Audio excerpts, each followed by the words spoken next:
Our dad, Walter Maxwell Stiles, was born to Max and Lillian Stiles on April 3, 1925, in Los Angeles, California. He passed away 81 years later on July 3, 2006. While I first knew him as an adoring son, it was through a lifetime of father-son stories, trials, and adventures that I learned of his character, wisdom, and kind nature. I quickly realized I was the luckiest kid in the world. Walt grew up with his young sister, Janine, and his faithful dog, Kippy. While active in sports, his passion turned to the Boy Scouts, where he learned about photography, camping, woodworking, and many other subjects that would hold his interest and curiosity for the rest of his life. Through scouting, he spent several summers as a camper on Catalina Island. How could he possibly know that two of his grandchildren would do the same some 60 years later? Dad achieved the rank of Eagle Scout and lived a pretty normal childhood until one Sunday morning in December 1941. While working with his dad in the front yard, I was told, they learned of the surprise attack on Pearl Harbor. World War II had begun. Upon graduating from high school, he and most every other boy his age enlisted in the U.S. Army, graduating with honors to manhood. At the conclusion of World War II, he enrolled and graduated from the University of Southern California, majoring in business with a minor in fraternity mischief. I eventually heard all the stories, or at least I think I heard all the stories, but not until after I was through college. While at USC, he worked as a chief purser on the steamships Catalina and Avalon, shuttling passengers back and forth to Catalina Island. After graduation, Dad's early resume stated that newspaper ink flowed through his veins. And like his father, he pursued a career in the newspaper industry that spanned 35 years. This is when he met and fell in love with Miss Barbara Gray from Long Beach. Marrying shortly thereafter, they withered 2 kids, 5 grandchildren, 3 great-grandchildren, 2 dogs, a duck, and 55 years of loving, playing, and staying together. Dad was my life coach. He was my scout leader, my counselor, and from day one, he was my biggest advocate.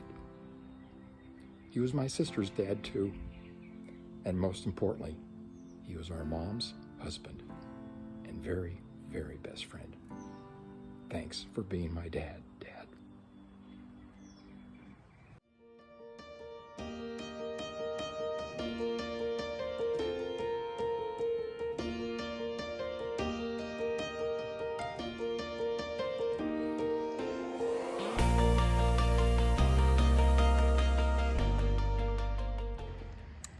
Hi, let me introduce you to my mom, Barbara Gray Stiles, a wonderful mother, born in California and passed away 96 years later, still in California. She never understood why anyone would want to leave California. Born in 1926 to Fred Byron Gray and Esther Ophelia Carlin, her formative years were during the Depression, where she learned the value of a dollar, honesty, and hard work. Her mom and dad owned a trucking company. She learned how to care for her cars from her dad. Her first car was a convertible that caught the eye of a frat boy from USC, and they met on a date arranged later by friends. And she learned how to keep financial records from her mom, who did that in the business. And boy, did she keep meticulous records. Throughout her entire life, she had ledgers notating every item they purchased. She had an older sister named Pat Gray, and Pat had one son, Fred Gray, named after their father. She was very close to her older cousin, Margie Furnish, Brooke's mother. We celebrated every Christmas together at Margie and Bill's house in Downey, California. Mom and Dad did everything together. If you called them, you wouldn't just get one of them, you get both of them. They even had one email address, waltbarb@earthlink. She was a great mom and supported me in all my activities. The PTA, room mother, Girl Scouts, and she'd drive me all the way down to Los Alamitos Bay in Long Beach so that I could sail my little Sabbath sailboat. While in high school, Dad and I surprised Mom for her birthday with a tangerine red Porsche at the King Arthur restaurant in Arcadia. She loved that little sporty car with 5-speed manual transmission. Later that year, she and Dad flew to Hawaii for vacation with the express warning, "Julie, don't drive the Porsche to school." Well, duh, of course I did, and I wrecked it in the driveway, but I did get it fixed before they returned. After retirement, they moved to the desert and they built their house on Amber Street. They joined Shadow Mountain Golf Club and had a snappy blue golf cart to drive to the course in almost every day. They had a saying, "We play golf in the 70s. And if it gets any warmer than that, we head in." They started traveling the world together and became accomplished non-revers, and I'm certain the most gracious ones too. If not just a little bit obnoxious, sharing to anyone who would listen that their son, son-in-law, and daughter were airline pilots. They visited Ireland, Australia, New Zealand, and China. The loss of Dad at 81 was a shock, and Mom had to learn many new things, but continued to golf and play bridge. She moved to the Carlotta after a frightening break-in while she was at home on Amber Street. At the Carlotta, she made lots of new friends. She watched Fox News at volume level 82 and played even more bridge and a little bit of golf. At one time, Ted thought she'd need to report her winnings from her bridge exploits. She faithfully read her daily newspaper and knew the weather at each location where her kids and grandkids lived. She lived a good life, and I miss her, and I miss that I can no longer call her, and I thank God that she and my dad were my parents.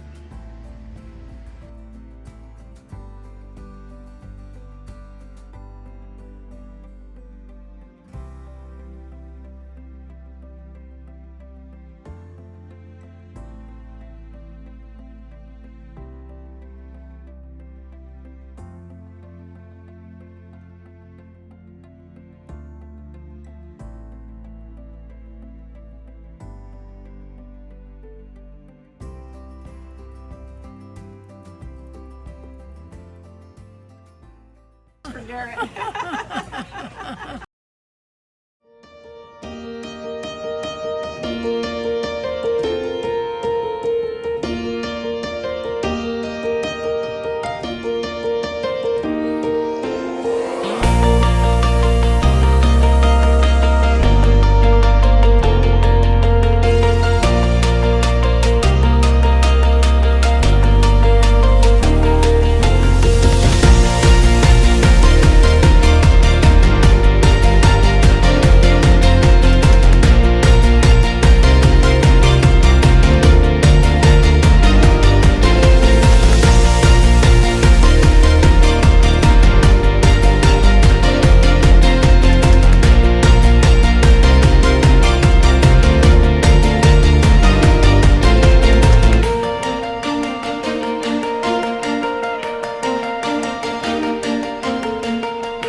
Charlie, this is Grandpa's old chair, and I would like to have you use it and see if you can sit in it. And it's maybe 100 years old right now. So be very careful. Take good care of it, love. Happy, happy, happy. You're a lovely girl. You're a lovely little lady come growing up. Enjoy the chair, babe. Enjoy the chair, darling. Ta-da! That's right. That's right. Full of piss and vinegar. What were you just saying, Mom?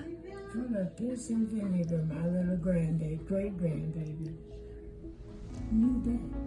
You bet. You just stand up and give it to him, okay?